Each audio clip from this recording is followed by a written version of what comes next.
recording is on. Hola, vamos a continuar con lo que estamos estudiando. Entonces, como les había ya dicho, hoy vamos a ver una segunda sesión de ejemplos de autoorganización. La intención de mostrarles estos ejemplos es, desde luego, ilustrar el concepto, pero también invitarlos a que ustedes mismos busquen los suyos y a que reflexionen sobre los que yo les estoy enseñando. El interés, desde luego, es que el concepto de autoorganización quede completamente bien entendido, bien comprendido, y que se vea que es una parte fundamental del otro concepto importante que nos está ocupando, y que es la emergencia de patrones, emergencia de comportamiento, propiedades emergentes, en pocas palabras. Bueno, entonces, dicho y hecho, me voy a compartirles la pantalla y vamos a continuar con la presentación que dejamos comenzada el otro día. Denme un minuto para... siempre me hago bolas con esto de compartir la pantalla. Aquí comparto la pantalla. Y entonces yo creo que ya están ustedes viendo mi pantalla.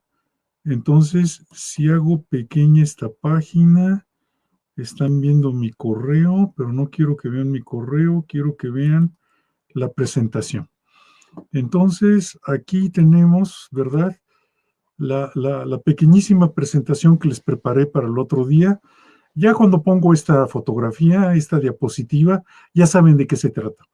Ya saben lo que es la arena saltarina, ya conocen por nombre al profesor Harry Sweeney, y ya vieron también que los patrones que se forman, esto, por favor, grábenselo en cada una de sus neuronas, porque va a ser fundamental en el futuro próximo.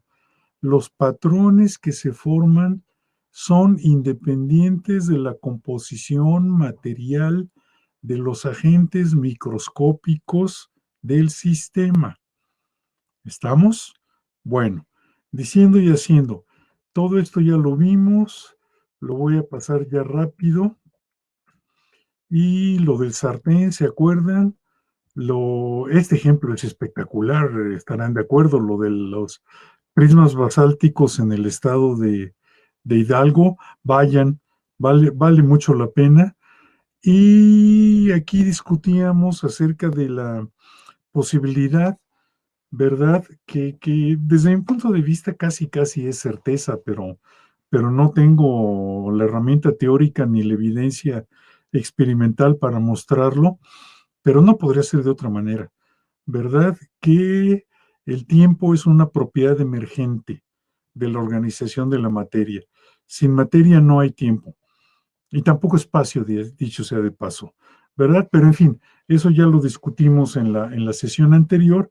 Ahora lo que nos vamos es a un ejemplo que debemos de considerarnos privilegiados de tener acceso a este ejemplo, porque un día les voy a contar una historia del profesor Golubitsky, que ha visitado un par de veces a México, y es una persona mayor, pero ha venido a México un par de veces, y en las dos ocasiones me ha tocado conversar con él, y con una extrema gentileza me ha facilitado su material que trae preparado para sus presentaciones, para que yo lo utilice para las mías.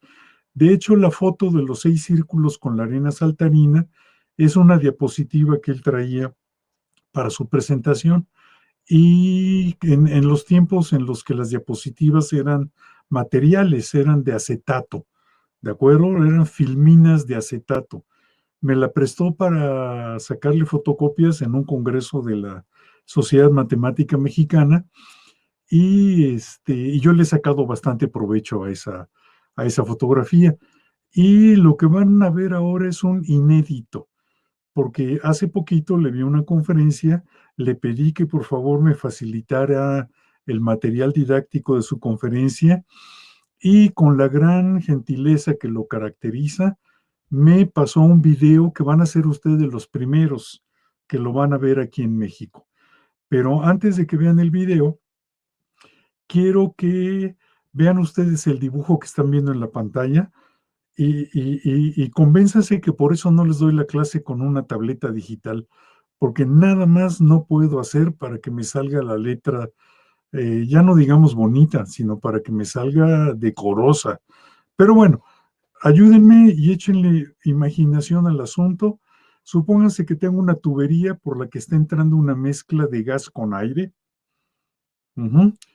Y que esa mezcla de gas con aire entra a un quemador, pero el quemador no es como la parrilla de una estufa.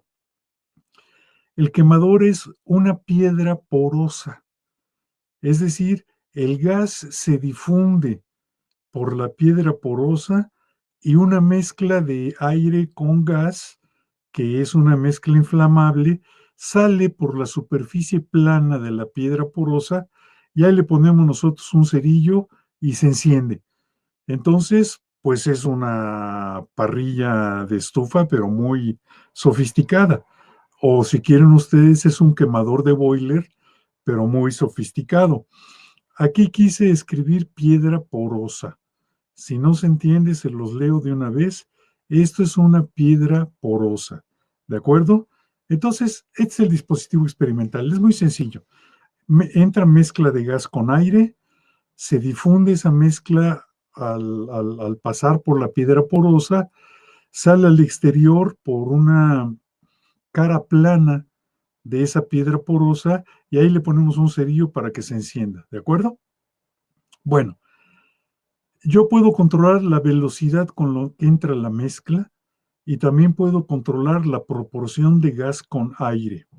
¿De acuerdo? Esos son los parámetros que me van a permitir jugar con la lumbre. ¿Cómo se ve la lumbre? Vamos a ver ahora mismo cómo se ve la lumbre y estarán de acuerdo conmigo que este es un resultado inesperado y espectacular. Entonces, ahí les va. ¿De acuerdo? Por primera vez en público en México, vamos a ver el resultado de este experimento. Voy a tratar de hablar muy poco para que disfruten ustedes los patrones que se forman.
¿Qué les pareció? Entonces, como les presumía, por primera vez en México se ve esta serie de transparencias. No es que se hayan filmado ayer. De hecho, ya tiene sus añitos la grabación. Lo que pasa es que la grabación original la hizo un profesor llamado Gorman, que desafortunadamente falleció prematuramente, y son sus estudiantes los que se han dado a la tarea de divulgar su obra. ¿De acuerdo? En la clase mañanera, si me lo preguntan, por favor pregúntenmelo.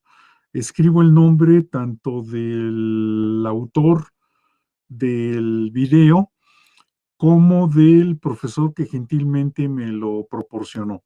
¿De acuerdo? Entonces, queda ahí como ejemplo de una propiedad emergente fascinante. ¿De acuerdo? Un ejemplo de autoorganización increíble.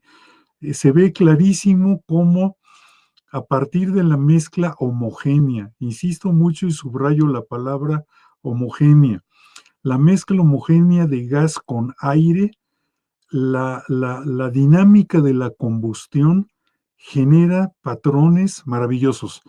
Les acepto cualquier cosa menos que no reconozcan que los patrones son lindísimos los que se forman con la lumbre, ¿de acuerdo? Bueno, pero les había prometido que también vamos a ver ejemplos de autoorganización en el mundo vivo. Y vamos a empezar con un ejemplo que es bueno, todos son interesantes y todos me gustan, pero vamos a empezar con uno que es especialmente rico en cuanto a sus consecuencias y a la discusión, que son los termiteros. Las termitas son insectos, eso lo sabemos, pero las termitas son insectos sociales. Las termitas se comunican entre ellas de dos maneras diferentes: por contacto, es decir, se tocan una a la otra y se comunican su estado de movimiento. ¿Qué quiero decir con eso? Quiero decir con esto que si alguna está en reposo y la toca una que está en estado activo, la puede activar, ¿de acuerdo? Si sobrepasa un cierto umbral. O si hay una que está en reposo y la tocan dos que están en activo, si la intensidad de la actividad sobrepasa un cierto umbral, activan a la tercera. Y recuerden ustedes que ya discutimos que los procesos de umbral son fuente inagotable de no linealidad en las interacciones o en los fenómenos, como quieran decirle. Bueno, los termiteros son la casa donde viven los insectos, donde viven las termitas. Este es un termitero. En la siguiente diapositiva van a ver el tamaño, pero si lo ven ustedes por fuera, van a ver así nada más un tambache de barro encimado, pero ese tambache de barro encimado tiene una estructura interna muy rica, que pareciera haber sido generada por una mente brillante, pero no hay tal, no hay tal, no, hasta donde se sabe, todas las termitas son iguales entre sí.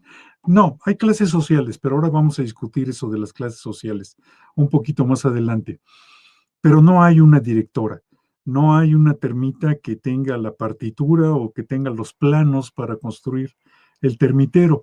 Del lado izquierdo vemos una representación en forma de diagrama de lo que es el termitero y se los voy describiendo. Acá abajo tienen un sótano, ¿de acuerdo? Después acá tienen los nidos de reproducción y después tienen una granja de hongos. Y esa granja de hongos, ese jardín literalmente de hongos, lo utilizan para su alimentación. Es decir, tienen un sistema social que ha desarrollado la agricultura, pero también tienen tubos de ventilación. En estas regiones de África, la temperatura es inclemente, hace muchísimo calor Entonces, para ventilar el interior del termitero, tienen orificios tanto en la base del termitero como en una chimenea que está en la punta superior, y por convección térmica hay un flujo de aire. Es decir, el aire se está renovando permanentemente dentro del termitero. Tienen su sistema de ventilación, ¿de acuerdo? Camin quiere decir chimenea. Entonces, el aire viciado de adentro, ¿verdad? Se sale, entra por unos canales y les repito una vez más, por convección térmica, abandona el termitero. Fantástico, ¿no? Y vean ustedes aquí, no, este no es el termitero más grande que existe, pero sin embargo, y este termitero tiene varias chimeneas, cada uno de esos tubos es una chimenea. Esta foto la agarré para que vean por comparación con la chica que aparece del lado derecho, el tamaño que tiene el termitero, ¿de acuerdo?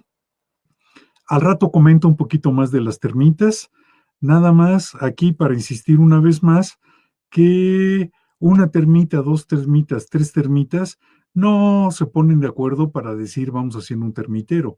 Son el bonche, el gran colectivo, el gran conjunto de termitas, las que de manera autoorganizada y sin plan maestro construyen esta estructura tan fantástica de la naturaleza.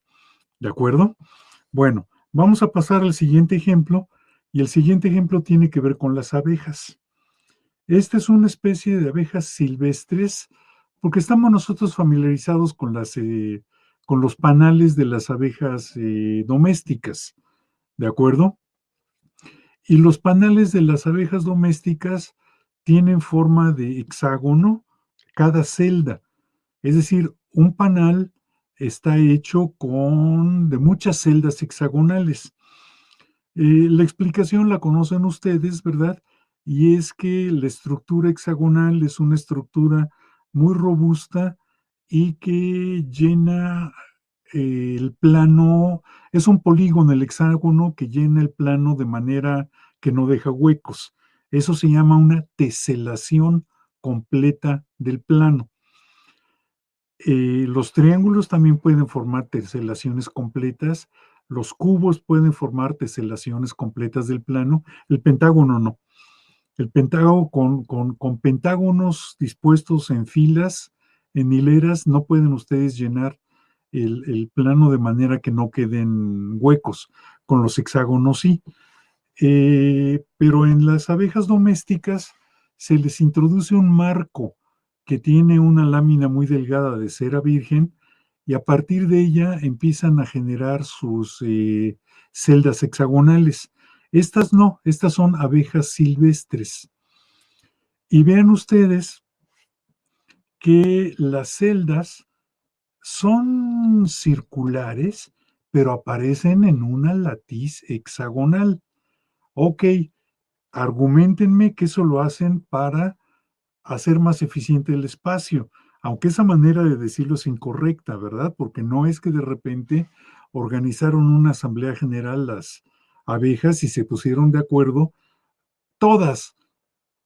Mañana nos levantamos a construir panales de manera que vamos a hacer más eficiente el uso del espacio. Eso no sucede, ni en caricatura. Pero fíjense ustedes que además lo construyen en varios niveles, pero la manera como van construyendo su panal es en forma de espiral, como ya se dieron cuenta. ¿Cómo saben cómo hacerlo en forma espiral? Si existiera un transductor, si existiera un aparato que nos permitiera traducir del lenguaje abeja al lenguaje humano, ¿verdad? Interrogáramos nosotros a una abeja y le preguntáramos, ¿cómo le hacen para...? No sabría decirles. No sabría decirles de la misma manera que nosotros no podemos explicar algunos fenómenos que tienen que ver con los fenómenos de masa humanos. Lo que podemos explicarles son los fenómenos individuales o de pequeños grupos de humanos, pero no de grandes masas de gente. Entonces, una abeja particular no podría explicárselos. Y una vez más, les insisto, no existe un plan maestro, no existe una abeja que sea la jefa del panal y que les diga a todas, tú por aquí, tú por allá, tráete este material, levántalo y colócalo aquí. Aquí sale sobrando, recórtale un poquito. No. La idea de que la abeja reina es la gobernante del panal es una idea completamente falsa. Es hasta divertido, ¿verdad? Pero es total y absolutamente falsa. ¿En qué me baso para decir eso? Pues en la evidencia científica, desde luego. Lo que pasa es que cuando en el siglo XIX los naturalistas, los biólogos, sobre todo los ingleses, excelentes naturalistas todos ellos, se dieron a la tarea de estudiar el comportamiento de los insectos sociales, se dieron cuenta que es una sociedad que tiene clases sociales muy estrictas, la de las abejas, no la inglesa. Bueno, la inglesa también. De hecho, ahorita voy a argumentar con base en eso. Eh, Se dieron cuenta de que existe la abeja reina, que la abeja reina tiene una corte de damas de compañía que la atiende y que la alimenta, y que existen unas abejas que se encargan de la protección del panal, que serían las abejas soldado, pero que la gran mayoría de las abejas son obreras.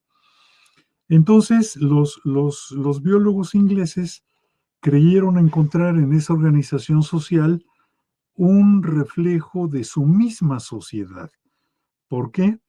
Porque ellos también tenían una reina, la reina Victoria, y la reina Victoria tenía una corte, y también había ingleses soldado que se encargan de proteger a la monarquía.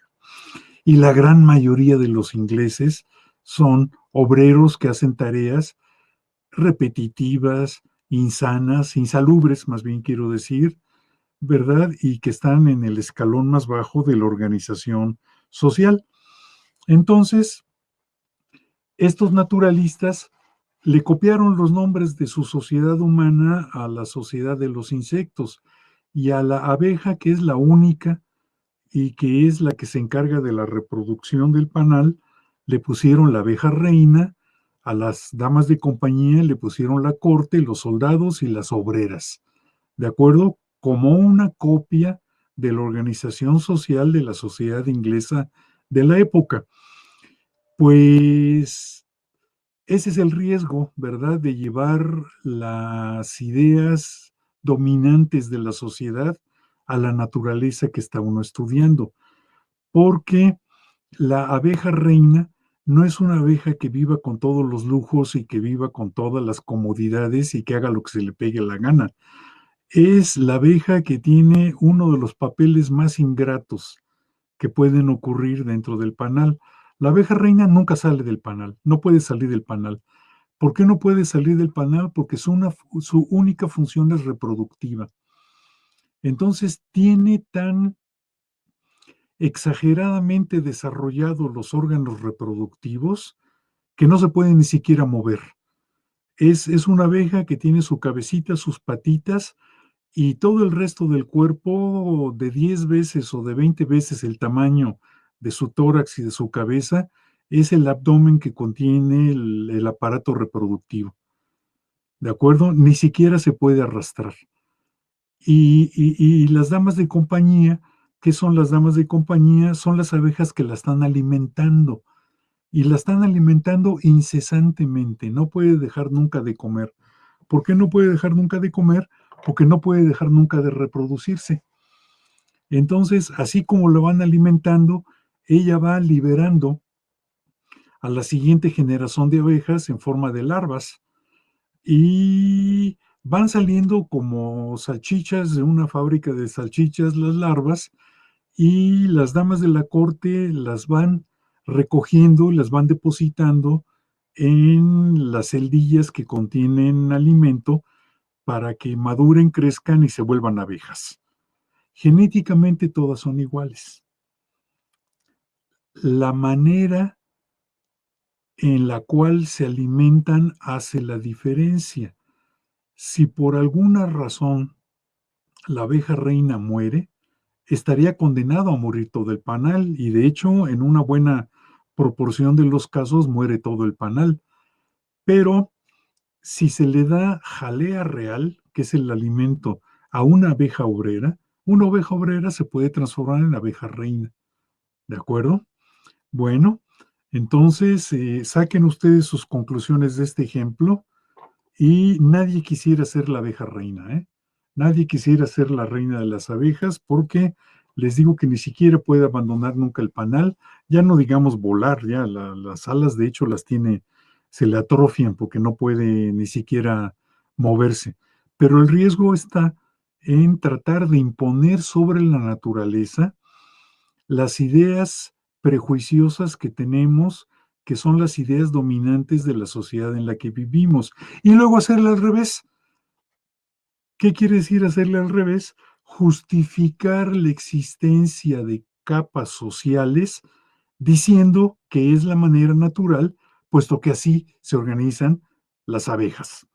¿De acuerdo? Viene el argumento de regreso, pero viene de argumento para justificar que los obreros son obreros y que hagan lo que hagan, nunca van a poder ascender en la clase social.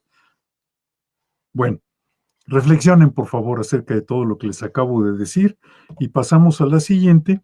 Las siguientes son parvadas de aves y bancos de peces. Vámonos a ver las parvadas de aves y los bancos de peces.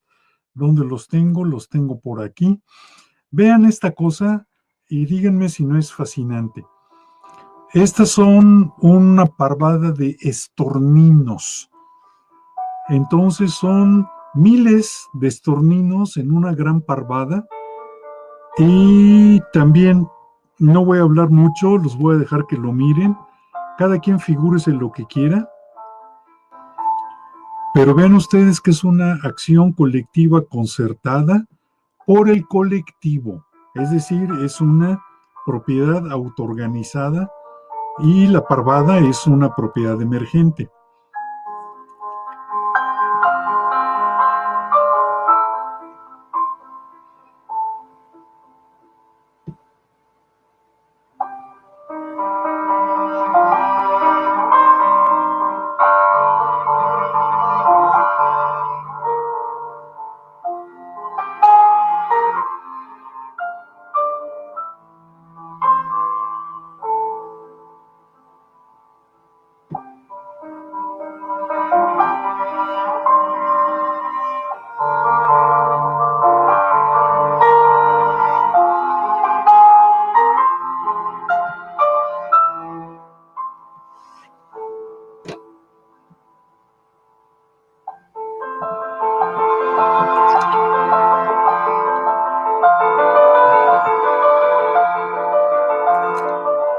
Bueno, ¿qué les parece?